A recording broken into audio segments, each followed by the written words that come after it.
Okay, hey, for those of you that don't know me, this is Lisa. And for you that do know me, it's Mommy.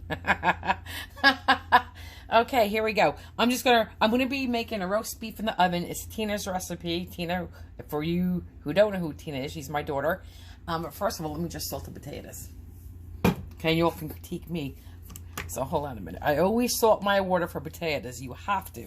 Otherwise, you cannot get enough table salt on your potatoes.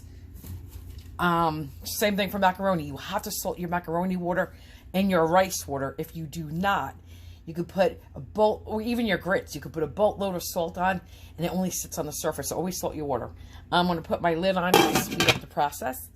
And I'm going to also light the oven. I'm going to start my roast beef, just like my prime rib, off high.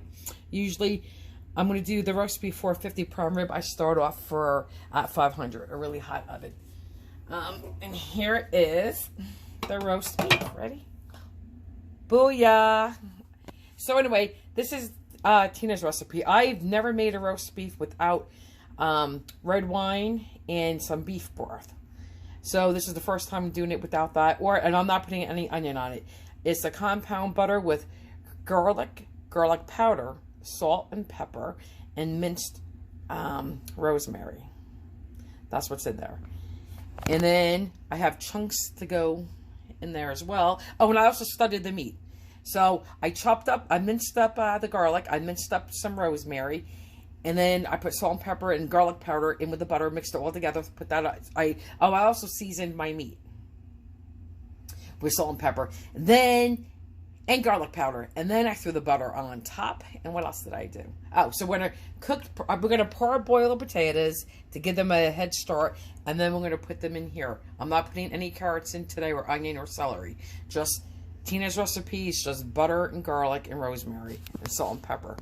We'll do that. I'm going to start it out, like I said, high 450 for about 15 to 20 minutes. And then I'll lower the oven to about 325. Normally, I cook my roast beefs at 425 for less time, and it gets the outside all nice and seared and brown and nice and crusty. All right, I'll come back when we're ready. And just so you know, I usually always make mashed potatoes with roast beef, sometimes roasted, but usually mashed.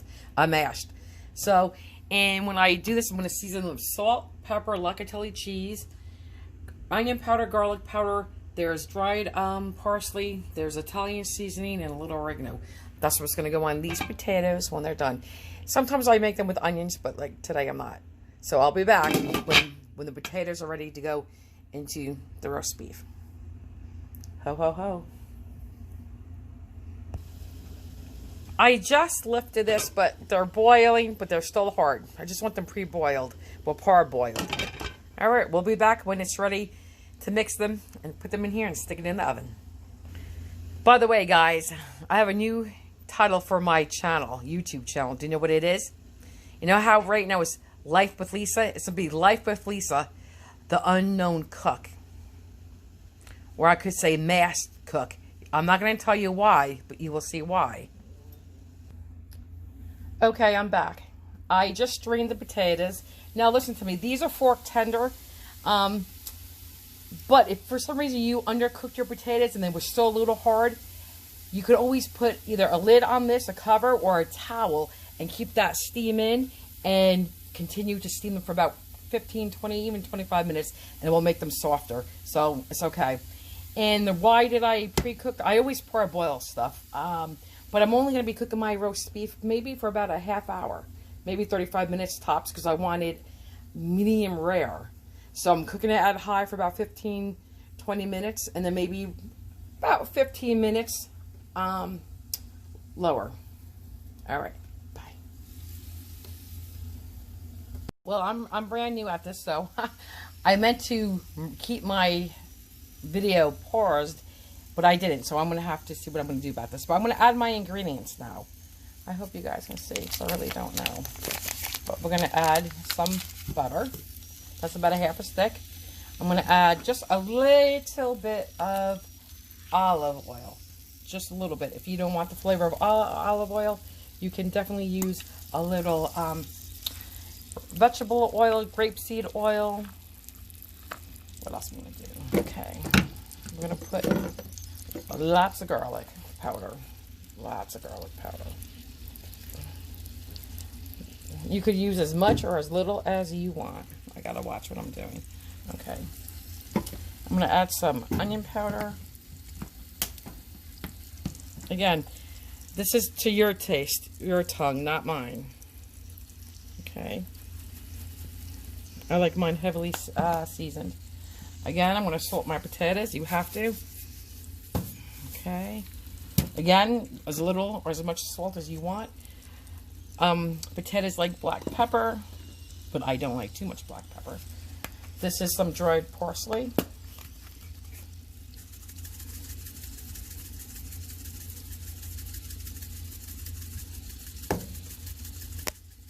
It would be a lot quicker if I just took the lid off. Haha. Okay. I'm going to probably add more. Just a little bit of oregano. That's it. I'm going to add a little bit of Italian season that has your oregano and your rosemary. And some basil in it.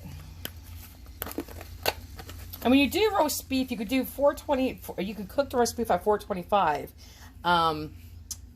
And again, or you could do it at start off high and then do low at 325. You could cook it the whole time at 450. But I always cook mine at 425 the whole time. But today I'm doing it a little higher for, like I said, 15, 20 minutes. Okay, that was a little Italian seasoning.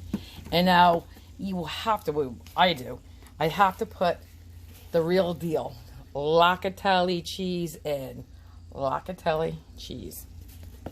All right, hold on.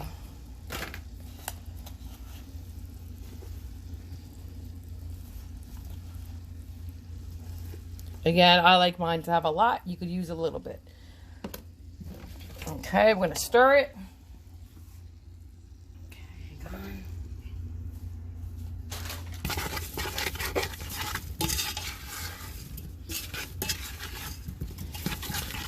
And then I'm going to put them in with my roast beef, and then I'll be back.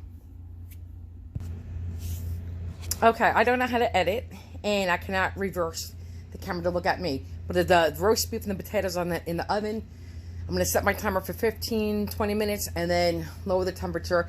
And when the dinner's all cooked, I'll show you what it looks like. We're having string beans and Italian bread too, and it's obviously a salad. All right, bye.